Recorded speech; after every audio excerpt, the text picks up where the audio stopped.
Iran యొక్క missile launching capacity 80% వరకు తగ్గిందని యుఎస్ అఫీషియల్స్ చెప్తున్నారు. కానీ డ్రోన్ అటాక్స్ మాత్రం కంటిన్యూస్గా జరుగుతున్నాయి. ఎందుకంటారు? దీనికి కారణం ఏంది?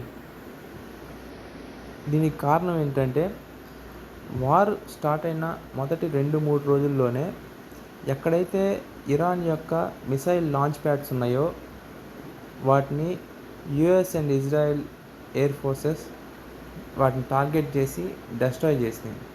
సో దీనివల్ల ఏమైందంటే, ఇరాన్ దగ్గర మిసైల్స్ ఉన్నప్పటికీ వాటిని లాంచ్ చేయడానికి కావాల్సిన లాంచ్ ప్యాడ్స్ అనేవి లేకపోవడం వల్ల ఇరాన్ యొక్క టోటల్ మిసైల్ లాంచింగ్ కెపాసిటీ చాలా వరకు తగ్గిపోయింది.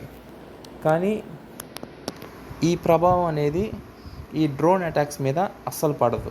ఎందుకంటే డ్రోన్ని లాంచ్ చేయడానికి ఇలాంటి లాంచ్ ప్యాడ్స్ ఏం అవసరం లేదు. వాటిని ఎక్కడి నుంచి చాలా ఈజీగా లాంచ్ చేయొచ్చు.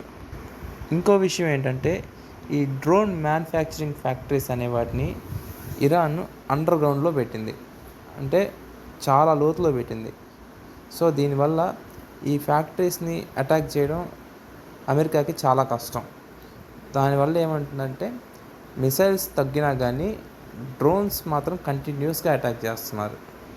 మరో విషయం ఏంటంటే, ఈ డ్రోన్ మ్యానుఫ్యాక్చరింగ్ చేయడానికి కావాల్సిన కాంపోనెంట్స్ని చైనా వీళ్ళకి రకరకాల షిప్స్ ద్వారా వీళ్ళకి అందిస్తుంది.